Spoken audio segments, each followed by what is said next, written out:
How does AEW Dynamite answer back after the way it ended last week? We talk about that next on the Squared Circle Psychobabble. My name is Michael Valenti. Joining me is Ralph Valenti. Ralph, we start off with the AEW Interim World Championship. Jon Moxley versus Rush. I'm not exactly sure how Rush got this match, other than maybe because of his win at Death Before Dishonor this past weekend, but still gets it nonetheless. I did like that commentary did put up Rush as a credible threat to beating Jon Moxley in this match. I like that Rush had a really good match, I believe. I think he was physical in this match. I think he went toe-to-toe with Moxley. It actually made you feel like he was going to win this match, even with the involvement of Andrade possibly stealing this one for Rush. We saw the Lucha Brothers come out. But obviously Moxley ends up winning this match with the Death Rider. After kicking out of that, goes to the chokehold, passes out Rush for the victory here. Before we get on to what happened after the match, what were your initial thoughts of this first match? The match itself, I thought, was very good. The one thing that I think people are certainly going to be critical of is the fact that Moxley tends to bleed in just about every single match he's in right now. It's essentially his calling card. It's for some people. Some people are going to be critical of it. And don't forget going to the outside too. It literally the entire first half of this match was on the outside. And that's the thing. I think we're starting to see a pattern with the Moxley matches, the redundancy to go outside, the blood and all that type of stuff. And right, that's certainly going to be a part of his gimmick.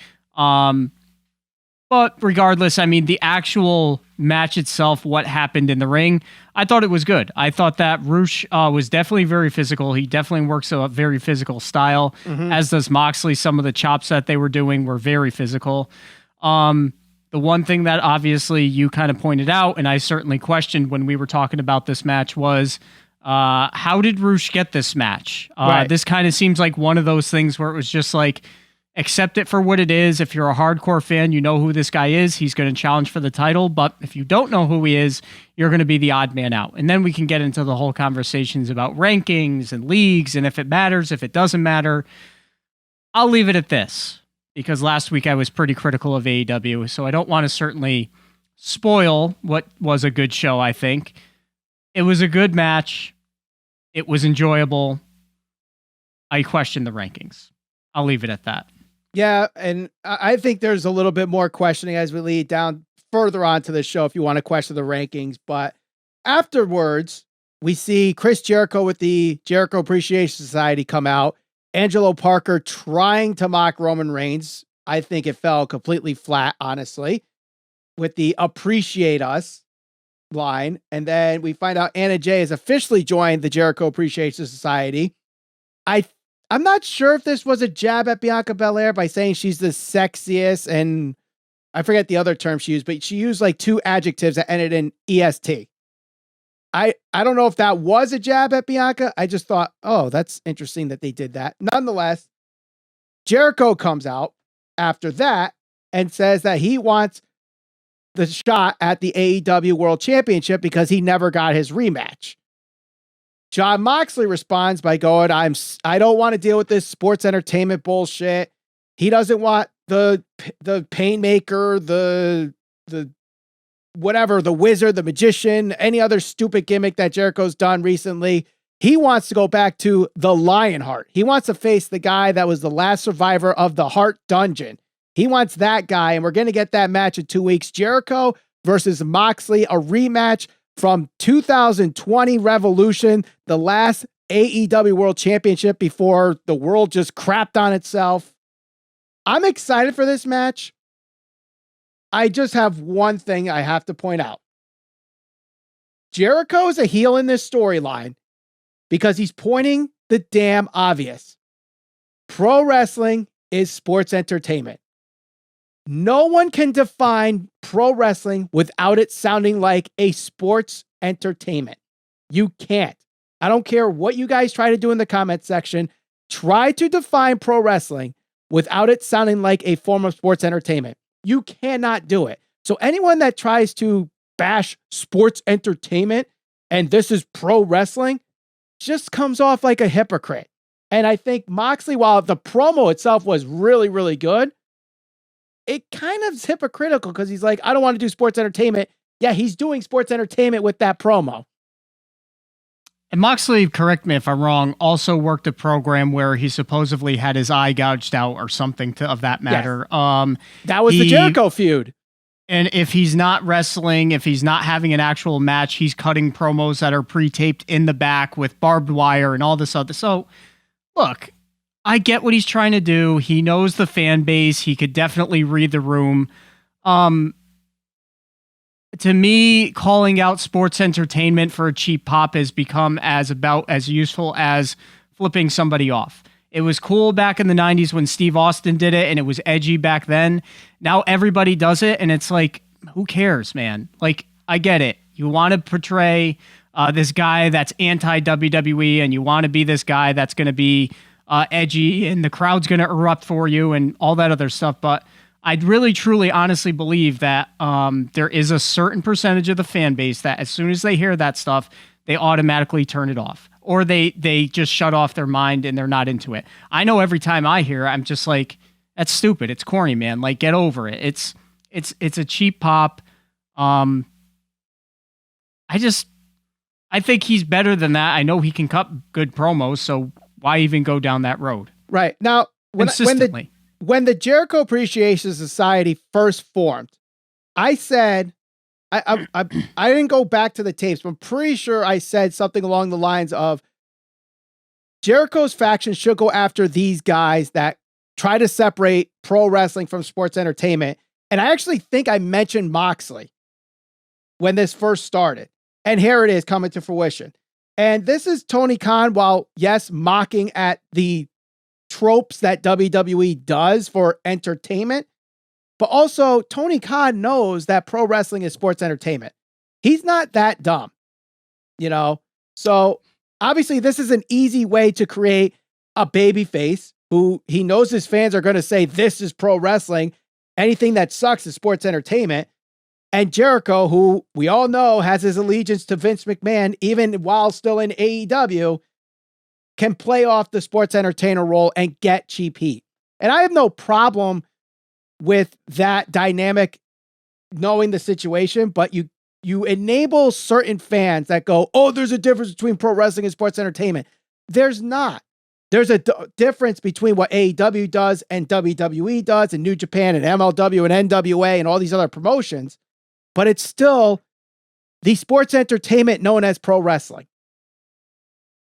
Jericho was just involved in a match where people were hanging from a shark cage and they were fighting over a key. I mean, where do you draw the line? What falls into the pro wrestling category? What falls into the sports and entertainment care? I think there's certain companies that lean a little more left or right, depending on what they're trying to portray. And I certainly think that AEW portrays more in-ring wrestling, is more in-ring centric.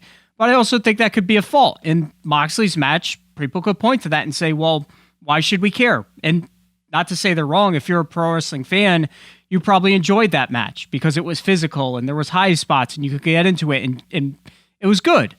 But then you're going to have other fans that are going to say, well, who's Roosh? Why should I care about this? I can't really say they're wrong for thinking that way. Right. Now, obviously, the match was good. I'm excited to see what happens in 2 weeks. I would not be surprised, given the storyline with Jericho and sports entertainment versus pro wrestling, he beats Moxley for the title, and then he faces CM Punk when he comes back. Because who is the face of this whole argument? CM Punk. And Punk and Jericho have history. Yes. So, yeah, I mean, if they're going to do Moxley versus Punk, if that's going to be a big match, you know, I think that they could probably do something else other than, okay, well, he's the interim champion. Let's build this matchup around that. You can build something there. Jericho and Punk, they already have a storyline that's kind of written in the past, and they can revisit that. Right, of course. But let's move on to the next segment here. The FTW Championship is on the line. Ricky Starks defends against Danhausen. I can't do the voice. Ralph, you can. But the match isn't that long, but Danhausen actually gets a little bit of offense in nonetheless. He gets a huge elbow into Ricky Starks' neck, which, whether it was a shoot or work, Ricky Starks sells the hell out of his neck injury, ends up winning with the 1-2-3 pin, cuts to the mic and says, I got plenty left in the tank. I'm being serious this time. Whoever comes out, I'm challenging for the title. Out comes Hook. Crowd erupts for Hook, comes on out, chokes out Ricky Starks. We have a new FTW champion where fans, probably the biggest pop of the night, I think, was Hook winning the FTW championship. Yep. I thought, unless Ricky Starks is hurt and this is a way to write him off, and we're going to talk about what happened afterwards in a little bit, but I felt like they could have dragged us out a little bit to make a program out of Ricky Starks versus Hook, instead of just going straight to Hook just beat Ricky Starks. Ricky Starks gives him the fist bump and he, does what he does afterwards. But perhaps there's a real injury in play and they're writing Ricky Starks off. If Ricky Starks is not hurt, let's assume he's not injured. Mm-hmm. I would have actually loved for them to do an open challenge for this title and let him build this up, because not only is Ricky Starks very good in the ring, but if there's one thing he's great at, is it's promos and talking. Mm-hmm. His ability to go out there and just cut a promo week after week after week, building up to what's their next big pay-per-view? All Out? All Out. Okay. So had they done this because I felt like there was a lot of good in here, but I felt like it was rushed, because if you think about it, the open challenge lasted all of 2 weeks? Yeah. Last week and this week. Exactly. Had they built this up, and, I would have done the very same thing. I wouldn't have even had them kind of tease Hook versus Starks. I would just have him show up, but I would have it on a bigger stage like All Out, and I would have it where Ricky Starks would have won more matches during these open challenges. So the open challenge is more meaningful. Ricky Starks is more credible. Hook getting this win at a big pay-per-view is more meaningful. All that type of stuff would have got probably a better reaction from the crowd. And that's saying a lot, because the reaction he got was good anyways. But mm-hmm. I felt like they tried to fit like 6 weeks of storytelling into a 20-minute segment between the match, the Hook segment, and then the post-match segment. It was a lot. So right. I liked all of it. I just think that they could have spread this out over a period of time. Right. Now, I don't know if it's because, like I said, they might be writing Ricky Starks off, or right. They tried to really put a lot of stuff on this show for a lot of people to talk about, and they wanted to make sure that AEW is the promotion people are talking about this week, especially what's going on in the pro wrestling industry this week. Tony Khan might have brought all his guns out so that people are talking about this Dynamite. Nonetheless, after the match, Ricky Starks cuts a promo. It's a very big babyface promo, and crowd is behind him, and all of a sudden Powerhouse Hobbs just clotheslines him, beats him up. So Team Taz has dissolved because of this. And now it's where, you get sympathy for Ricky Starks. So he goes from a heel to a babyface within 20 minutes. And it was a very good segment if Ricky Starks is being written off, which is fine. Even if he's not hurt, just write him off for 3-4 weeks. Yeah. And then when he comes back, boom, he's going to get a huge return pop. No, I agree. And I think that probably is the direction, hopefully, that they are going to go. But the obvious thing is, Team Taz, it seems like that's all but done and dissolved, which I think is fine. Hook as the champion, that's a good thing. Powerhouse Hobbs, hopefully getting a push, that's a good thing. And Ricky Starks, we'll see what happens, but him coming back as a babyface, I think, is good as well. Yeah, absolutely. And one guy that we weren't sure was going to be what was going to happen next for him after last week is Eddie Kingston. And it seems like we may have gotten that answer last night, as Sammy Guevara versus Dante Martin is the next match here on Dynamite. Very good match. Sammy Guevara obviously winning here. Beats down Dante Martin afterwards.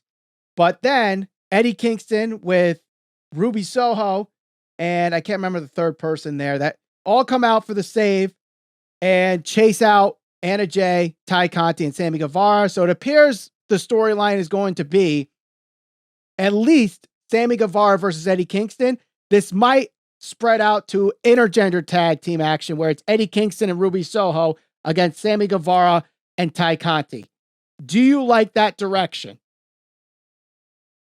I I mean, I think Eddie Kingston's one of those guys that can certainly get over in any type of match, feud, anything. He's great on the mic. I would have hoped he would have moved to a higher profiled match or feud, especially because, again, it seems like this keeps happening where guys feud with Jericho, they get a win or they have a notable match, they have a credible win under their belt. And, I know Eddie Kingston didn't necessarily win, but going from Jericho, in my mind, going from a guy like Jericho to Sammy Guevara isn't necessarily a step up. If anything, it's a step backwards just because he's not as credible as Chris Jericho. He hasn't accomplished as much. Right. But they're getting some of their top talent back. We saw Bryan Danielson, later on in the night. I'm sure, I think we're getting Adam Cole, next week? Kenny Omega at some point. Hangman Page hasn't been used prominently on TV. Wardlow hasn't been used prominently on TV. So they got to make more room for Eddie Kingston. And I guess if he's going to do something and he's going to feud with Sammy, that's better than nothing.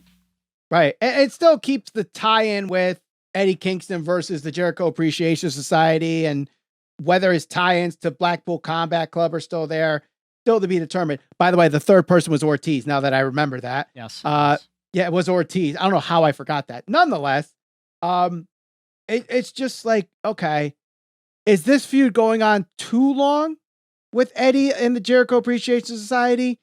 But if there's finding different ways to keep the story going without it being so repetitious, I'm fine with it. And okay, Jericho and Kingston had their feud. Now it's going to be Sammy, because Sammy did cost Eddie Kingston the match against Jericho. So at least there's that tie-in, and it could always be revisited with Jericho. I think eventually Kingston needs to get that win over Jericho. If that never happens, that's poor storytelling and poor booking on Tony's part. But I think here he takes care of Sammy and then revisits Jericho. At least I hope that's the case. But speaking of reverting back and going, keeping the storyline forward, Jungle Boy is up next.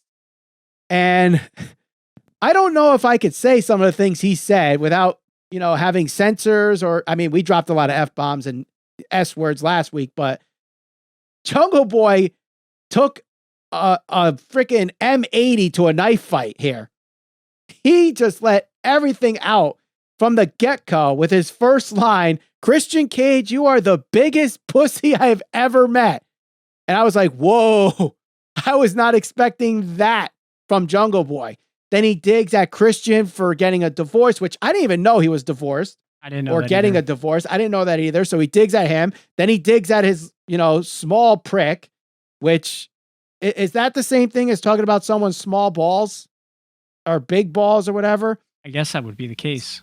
Pro wrestling, sports entertainment, not the same thing. Okay. Nonetheless, I know some people said that Jungle Boy might have gone a little too much into like the swearing and the yelling, but to me, this was warranted given the situation of the storyline where Christian just kept digging and digging and digging into Christian or into Jungle Boy.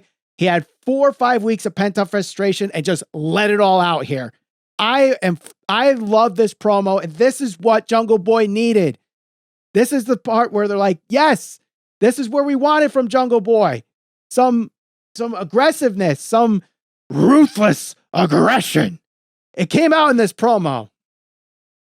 It certainly did. And, I know some people were saying, it was only effective because he was swearing and because it was, he was yelling. But I certainly didn't get that, because if we think back to any of the other promos he's cut, they just haven't been good. It was the way he delivered it, the confidence he had while he was talking. Mm-hmm. I agree 100%. Based on everything Christian said, now all of a sudden we're going to complain that Jungle Boy was too edgy or said things that he shouldn't have said. No. I don't get that at all. Let's not pretend Christian didn't come back with his own retort. That was certainly colorful in comment. So right. I still am invested in this feud. I said at the beginning, I think this is going to be the feud that gets the very best out of Jungle Boy or gets him to that next level. And if it means him going out there and cutting a promo like this to get to that level, I'm fine with that. Right. And at least they also explain the Luchasaurus turn back to Jungle Boy. It's like, Christian Cage can use Luchasaurus to protect him all he wants, but this is my best friend. He's not going to turn on me. Simple to the point. Love that. Absolutely love this segment. I think the segment of the night, honestly, very, very good. And, this whole storyline has been probably AEW's best story of the summer. And this better lead to a money match at All Out. Right now, I mean, depending on what else is developed for the card, but right now it's sitting at that semi-main event level. Yeah, I mean, it's definitely the match that I think most people would look forward to. Mm-hmm. Totally agree. But after that, we got a backstage segment with the Young Bucks. Now, in case you missed it, because it was kind of just dropped after the first match, the AEW is bringing the Trios titles to AEW. People have been asking for this for a very, very long time. And we're going to get the first champions crowned at All Out. Now, looking at the belts, they kind of have like a winged eagle meets the old WWF Tag Team Championship look to them. And I actually like the design of them. I actually like the design of the Trios titles. But nonetheless, backstage segment, Brandon Cutler is talking to the Bucks on the Cutler cam, trying to pitch his, say in trying to form a Trios team with the Young Bucks. And the Young Bucks are like, Cutler, no, you're not going to be on our Trios team. In comes Hangman Page. They're, awkwardly trying to get a conversation going. It's Hangman Page's birthday recently. It's Nick Jackson's birthday soon, and then all of a sudden the Dark Order comes and they're celebrating Hangman Page's birthday.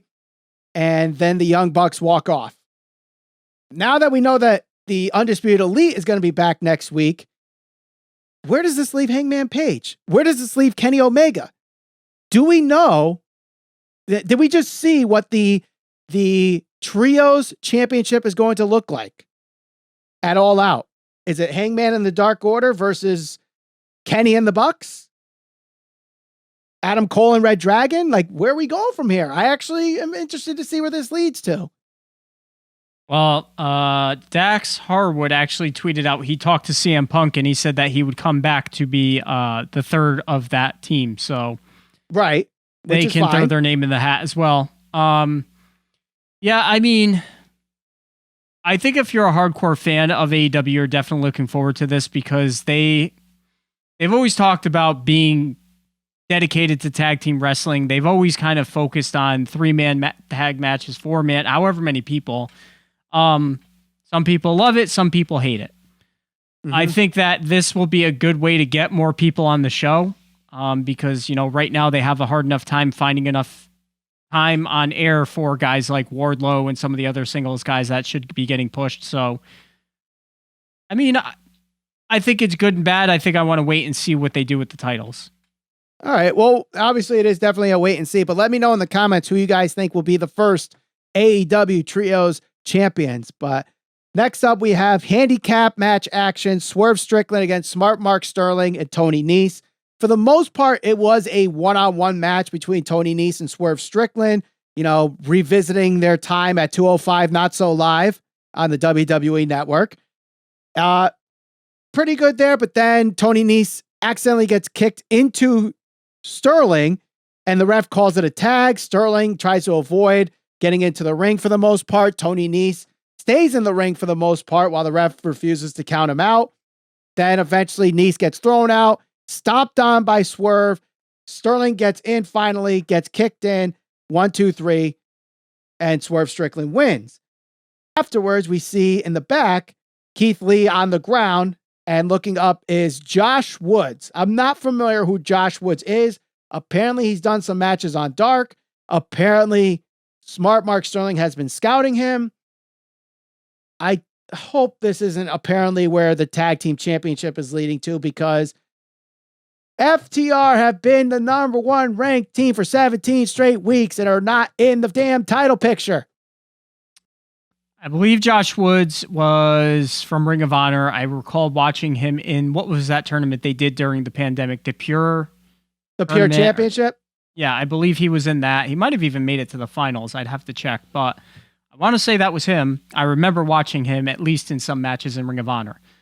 He's very good. He's young. Obviously, he's a physical specimen, whatever you want to call it. I agree. I feel like FTR has so much momentum right now that literally they need to be the team that challenges for the titles at All Out. I don't see how you can go in any other direction. So if this means, Swerve and Keith Lee versus these two guys at Dynamite next week, 2 weeks from now, I'm fine with that. Whatever, but FTR really, I do feel like should be the team that gets the next chance to run with those titles for quite some time. I totally agree, and the fact that it's been 17 weeks, like, come on! I thought rankings mattered here, and again, not seeing it. But next up, we have Thunder Rosa versus Maya Yamashita. I think is how you pronounce it. I think that's my only attempt at the name. I know JR didn't even attempt on it on commentary, but this match was good. This was a very good physical match. Yamashita, I think I pronounced the name right. Just her kicks are really, really good. I think the chemistry between her and Rosa was very, very good in this match. Obviously, Rosa's going to win this match because this is Yamashita's United States TV debut. And given that she won in Japan to win this title opportunity, and it was an eliminator match or whatever, which I think is the first time the challenger won an AEW eliminator match to get a world title. I could be wrong in that, but I'm pretty sure that's the case. And the fact that it wasn't even on AEW television was kind of comedic to me, but at least they showed it on television, like a recap of, okay, here's why we're having this match, which is fine. And overall, I was impressed by her. I really was. And this was a very good match, in my opinion. I do think it was a really good match. I definitely think it's a match that they needed to have on AEW with the women's, the state of the women's division, if you want to call it that, because, if there's been one division that I think people have been critical of or asking more of, or the fact that they don't get enough TV time, it's been the women's division. And the fact that they went out there and put on a good match, I think that's a good way to represent the division. So that was all good. And I think Thunder Rosa needed to have a good match because she's really been kind of just regulated to cutting these backstage promos where she gets interrupted and all that type of stuff. So, yeah, I thought this was good. Yeah, it really was. But let's head to the main event. Bryan Danielson returns after an injury hiatus since Double or Nothing. And we see him back here against Daniel Garcia. So, believe it or not, Daniel Garcia pulls the upset on Bryan Danielson. Yes, it was with the help of Jake Hager. Yes, Bryan Danielson didn't necessarily tap out. He passed out to the sharpshooter. But most of this match was telling the story of, he hasn't been in the ring for a while. Ring rust. What is the severity of the concussion? He's selling his head injury. And, there's a point where he went off the top rope and was knocked out for a little bit. He gets DDT'd onto the concrete and the doctors are checking him during the picture-in-picture break. So I like the story being told here. But what are your thoughts on Daniel Garcia beating Bryan Danielson on an episode of AEW Dynamite? I definitely think it's shocking. I think sometimes you need to do things like this. I guess it all plays as he passed out. I guess it plays into the whole story they were trying to tell throughout the match. I don't know. I obviously Bryan Danielson's one of the top guys that they brought in from WWE, just like Moxley. Moxley's career and all his wins have been heavily protected. I would have thought they would go to the same extent with Bryan Danielson. I guess we got to wait to see how the story plays out with all of this. The one thing I'll say is this: last night, a lot of Jericho Appreciation Society, almost way too much for me. That's one of my criticisms because you had Sammy Guevara, he won. That's fine. You had Daniel Garcia go over, one of the top guys. Jericho comes out, he cuts his promo, he's on commentary. It had to be a good solid 40 minutes to an hour that was dedicated to them. Yeah. You got a point there. You got a point. That's a bit much for me. Right. Now, I think with Garcia, obviously there's a lot of fans that are behind Daniel Garcia. And when they mentioned the new 4 pillars, he's thrown in there with Wheeler Yuta and, put 2 other names in there. It's usually rotating those last 2, but Garcia and Yuta are those 2. And we've seen Yuta get some wins on television, but it seems like every time Daniel Garcia is on either Rampage or Dynamite, he's going up against big opponents, whether that's Punk or Bryan or Moxley or whoever, and he loses. It gets to a point where it's like, all right, so he's facing Daniel Garcia. This should be a win. But then it doesn't happen. And it's like, whoa. Now we're not going to assume Daniel Garcia can't win against these top talents. It's like, in sports sometimes, I remember as a kid, the Broncos were undefeated going into the Giants like week 12 or 13, something like that. And the Giants were terrible at this point. Like if they were 8-8, it was a good season for them. And I think Kent Graham was the quarterback, or maybe Danny Cannell, one of them. Could have even been Dave Brown. One of those 3, and none of them are in the Hall of Fame and won't ever be. And they beat the undefeated Broncos. So it's like any day it could happen.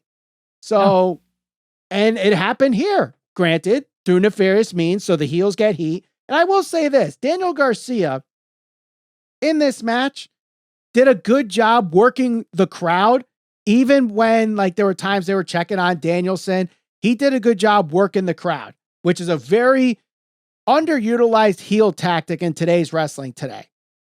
I will say he needs to work a little bit more on his character. I think sometimes, especially when he's doing promos, it feels forced, like he's trying to play a tough guy, but he's not a tough guy. He's got to work on that to make it more believable. But in ring wise, he's a very good wrestler, I think. I think he's good. To me, him and Wheeler Yuta are so similar in the sense that they're definitely undersized in comparison. I mean, even in the match with Bryan Danielson, who's a guy that is undersized by comparison, he's small compared to him. And I know guys, it's not about the size of the guys and all the technical. I get it. But at the same time, look, you can't put that guy in the ring with a guy like Wardlow and expect anybody to truly buy that. Well, if Orange Cassidy can go toe to toe with Wardlow, now anything's possible. Well, in any event, it was a good physical match. He's a good technical wrestler. I agree. I think that there's so many of these guys that just rely on being this. Pete Dunne's another guy, like this undersized guy that I'm going to portray myself as just like a badass. We've seen it a million times. Taz is on commentary. Taz did it better than anybody back in the 90s. He was 5 foot something and he made you believe he was going to kill you. I can't say I get the same impression from a guy like Daniel Garcia or Wheeler. And even it's little things like I think 2 guys did this yesterday. I know I've seen Wheeler Yuta do it. Some guys bleeding. They're either wiping it on their face or they're licking the blood or they're wiping it across their chest. This goes into the book of just pro wrestling stuff that's been overplayed. We've seen it a million times. Like that's not original anymore. Right. But anyway, I don't know what they plan to do with Daniel Garcia. Guess we'll see. But right. They're definitely pushing Jericho Appreciation Society pretty heavily right now. They are, which means someone's got to knock them down. So let us know who's going to knock down the Jericho Appreciation Society and what your thoughts were on Fight for the Fallen this week in the comments below. Don't forget to share us all over social media. We're on Facebook, Instagram, and Twitter at SDPV Podcast. We'll see you on the next episode of the Squared Circle Psychobabble.